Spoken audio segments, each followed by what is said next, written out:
tent bans, confiscated sleeping bags, and a Supreme Court ruling that made it legal for cities to arrest people for sleeping outside, even when they have absolutely nowhere else to go. In 2024, Americans donated thousands of free tents to homeless men, women, and children living on the streets of their own cities.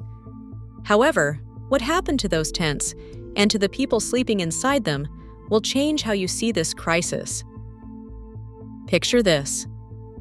It's a cold Tuesday morning in New Orleans. Activists have just finished a sleep-in protest outside City Hall, calling attention to the hundreds of people sleeping on the pavement just steps from the building where city officials work. Before they leave, they do something simple. They hand out brand new tents, sleeping bags, and yoga mats to the homeless men and women camped in Duncan Plaza. People who have been sleeping on concrete for weeks finally have a thin barrier between their bodies and the ground. 4 hours later, city sanitation workers showed up. According to eyewitnesses and volunteer Kendra Davis, who recorded the entire thing on video, those brand new tents, those sleeping bags, those yoga mats, all of them were loaded into the back of a garbage truck.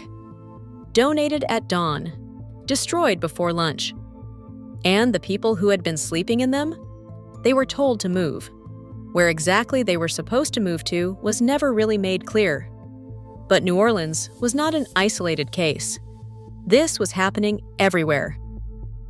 Across the country, a strange cycle had been building for years.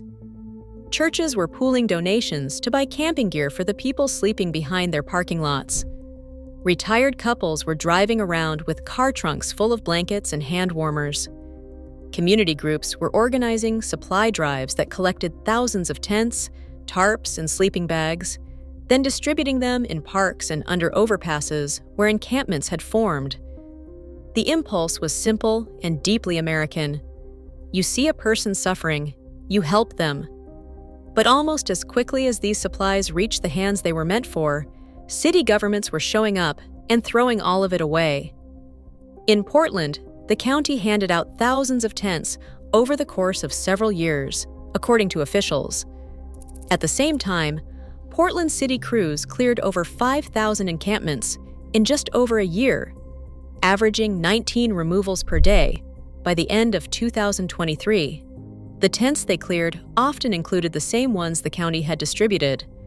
One arm of the government was buying tents for people. The other arm was putting those same tents into dumpsters, and the taxpayers were paying for both. In Seattle, a case manager named John Rios put it bluntly when he spoke to ProPublica. He said the city and county were spending money to purchase tents and supplies for homeless individuals, and then turning around and throwing them all away the next day. Tax dollars funding the donation, tax dollars funding the destruction. Meanwhile, the people those tents were meant to help ended up with nothing. Again, and this cycle had been protected for years by a single court ruling, until it wasn't. The story goes back to a small city in southwestern Oregon called Grants Pass, population roughly 38,000. On any given night, about 600 of those people were living without a home. The city had passed laws banning camping on public property, sleeping on sidewalks, and parking overnight in city parks. If you violated the rules, you got a fine starting at $295. Repeat violations could land you a criminal trespass charge, up to 30 days in jail, and over $1,000 in additional fines. 2 homeless residents decided to fight back. They filed a lawsuit arguing that punishing people for sleeping outside when there was literally nowhere else for them to sleep amounted to cruel and unusual punishment under the 8th Amendment. For years, a federal appeals court agreed with them. The Ninth Circuit's ruling in a case called Martin v. Boise had established that cities in 9 western states could not enforce camping bans against homeless people unless they offered adequate shelter beds.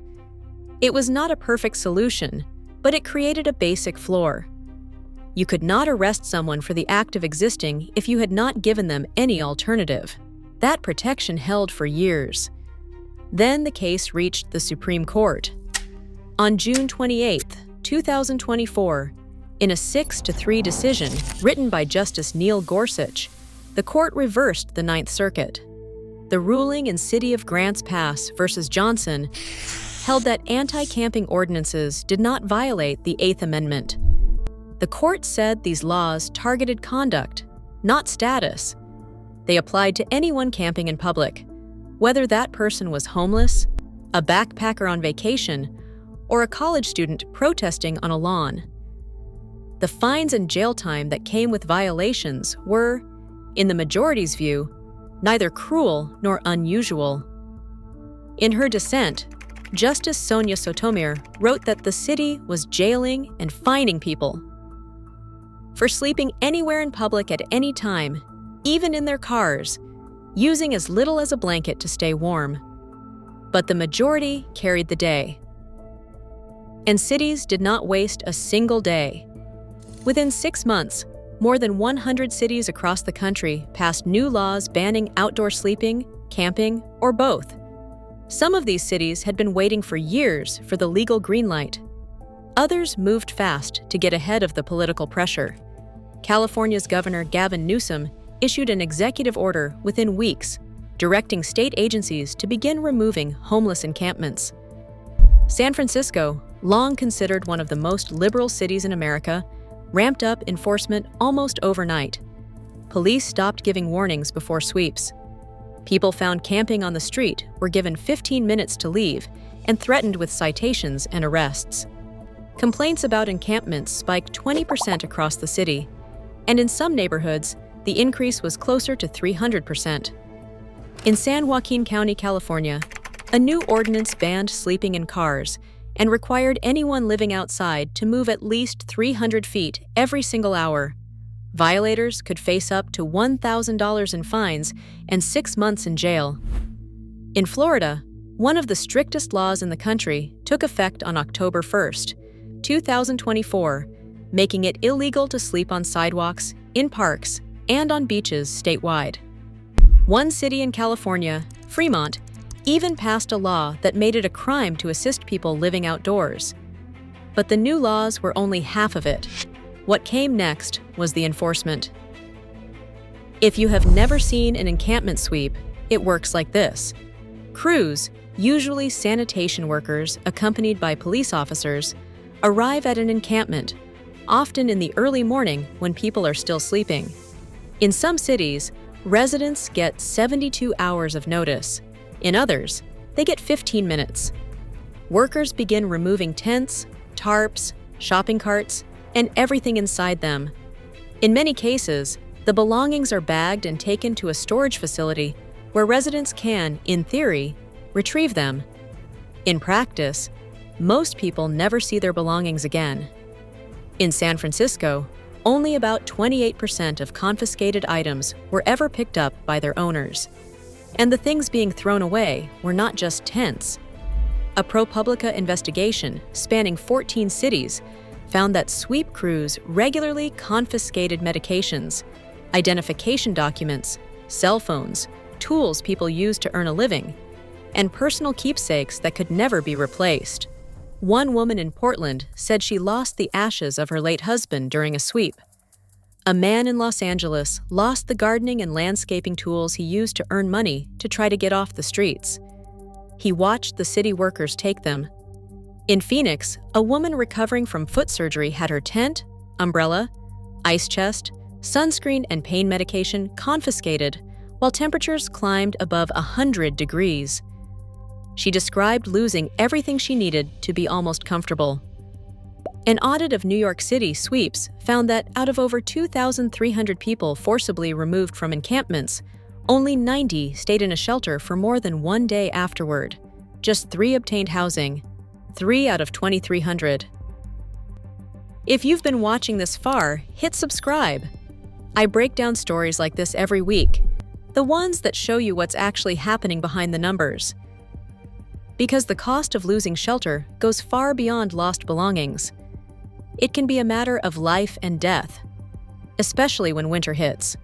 The National Coalition for the Homeless estimates that approximately 700 homeless Americans die from hypothermia every single year, and that number has been climbing.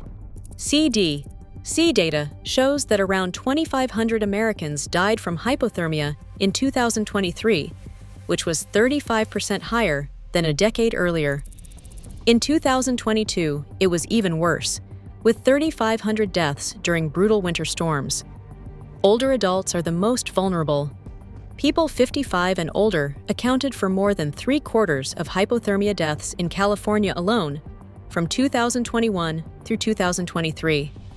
A tent is not a luxury, and it is not a lifestyle choice. For someone sleeping outside in January, a tent is the only thing standing between their body and a death that starts with shivering and ends with organ failure. When a sweep crew takes that tent, there is nothing metaphorical about the danger that replaces it. In Sacramento, a man named Greg Adams experienced a seizure and a head injury after his seizure medication was confiscated during a sweep. In cities across the country, storage facility logs documented the confiscation of oxygen tanks, wheelchairs, insulin, and even COVID test kits. A university study in coordination with the CDC Foundation modeled the long-term health effects of consistent sweeps on homeless populations. After running hundreds of simulations, the researchers found no scenario in which regular sweeps produced a neutral or positive health outcome. None. And exposure to cold kills far more Americans than most people realize.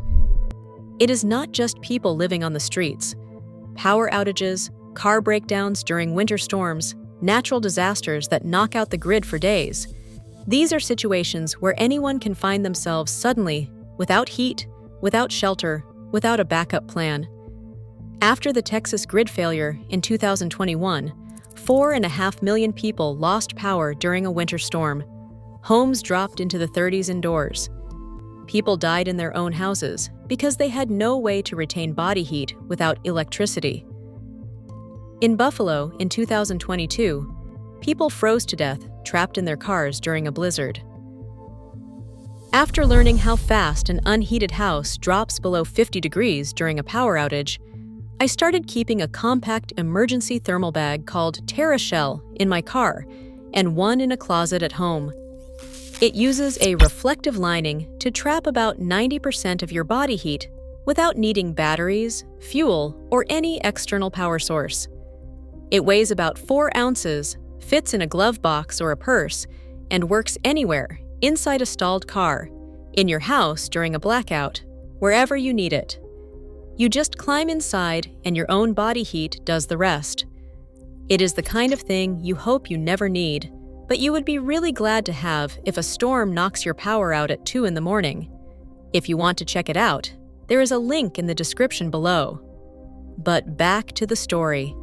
Because the homelessness crisis in America is not getting smaller. It is getting bigger, and it is getting bigger fast. In January 2024, HUD conducted its annual point-in-time count, the once-a-year snapshot of how many Americans are living without homes on a single night. The results were staggering. The count found that over 771,000 people were experiencing homelessness across the country. That was an 18% increase from the year before, the largest single-year jump in the history of the count, and the highest number recorded since HUD started tracking in 2007. Nearly 2/3 of those people were in shelters or transitional housing. But more than a third, over 250,000 people, were unsheltered. Sleeping on sidewalks, under bridges, in parks, in cars, trying to survive with whatever they had. And the numbers got worse when you looked at who was being counted. Among those 771,000 were nearly 150,000 children. That number was up 33% from the previous year.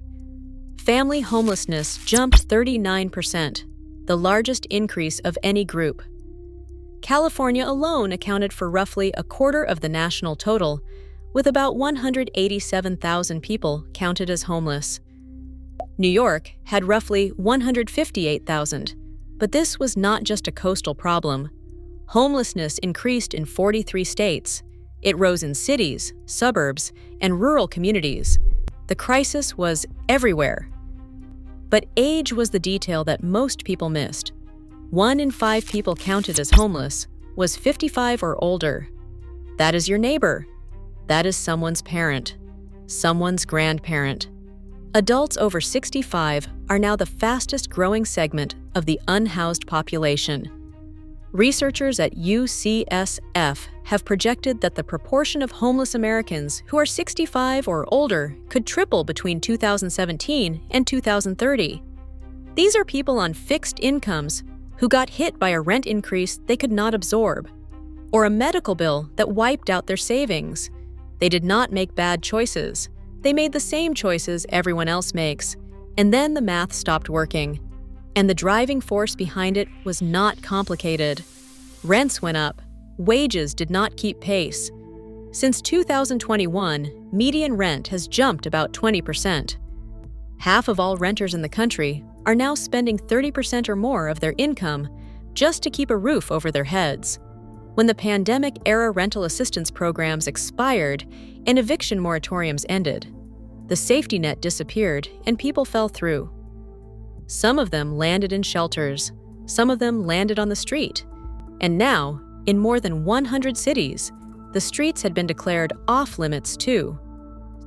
So what actually works? Because it is worth noting that one population within the homeless count has been moving in the opposite direction. Veteran homelessness dropped 8% in 2024 and has declined 55% since 2009. That did not happen by accident. It happened because the federal government, through programs like HUD-VASH and supportive services for veteran families, invested billions of dollars specifically into housing veterans. The approach was called Housing First, and the idea was simple. Get people into stable housing, then wrap services around them. Do not make them jump through hoops before they have a roof. Do not make sobriety a prerequisite for survival. Just get them inside, and then work on the rest. It worked. Veteran homelessness has fallen consistently for over a decade, while overall homelessness surged to record highs. The data is right there, proving that when you fund targeted housing programs, the numbers actually go down. But instead of scaling what was proven to work, many cities chose a different path. Sweeps, fines, arrests, criminal charges for the act of sleeping. And the research is clear on what those approaches accomplish. A Los Angeles Times survey of people who had been swept found that the same percentage of people who received housing, about 9%, were also ticketed by the police after a sweep. Sweeps did not reduce the number of complaints in neighborhoods either. Studies found that complaint levels stayed roughly the same 30 days after a camp was cleared. The camps just moved. The people just walked a few blocks over and set up again, if they still had a tent to set up. Many did not, because it had been thrown away. Meanwhile, the debate about what to do about homelessness has become tangled with debates about public safety, property values, drug use, and political identity. And in the middle of all of it are actual human beings. A man named Robert Fox in Fresno told reporters he now sleeps on the ground without a tent because it makes it easier to leave when the police come. All he has to do is push his cart and go. He cannot get attached to anything. He cannot get comfortable. He has to be ready to move at any moment. That is maybe the most revealing detail in this entire story. A man who has learned that having nothing is easier than having something that can be taken away. The Americans who donated those tents were not naive. They knew a tent was not a house. They knew it was not a permanent solution. They just believed that a human being sleeping on frozen concrete deserved something between their body and the ground. A thin layer of nylon between a person and the worst night of their life. Those tents did not represent a policy position or a political statement. They represented basic human decency, and then those tents were taken away. Nobody took them because shelter beds were waiting, or because someone had come up with a better plan. They were taken because the law said they could be, because the Supreme Court said conduct, not status, because local ordinances said public property, not private suffering. We have spent billions studying this problem. We have the data that shows what works. We have the proof that targeted housing programs reduce homelessness when they are actually funded and implemented. And yet, in city after city, the response remains the same. Move them, find them, take their things, and pretend that because we can no longer see them, the problem has been solved. It has not been solved. 771,000 people are still out there, and winter is always coming. If you want to see how Housing First changed one city's numbers completely, that video is on screen now.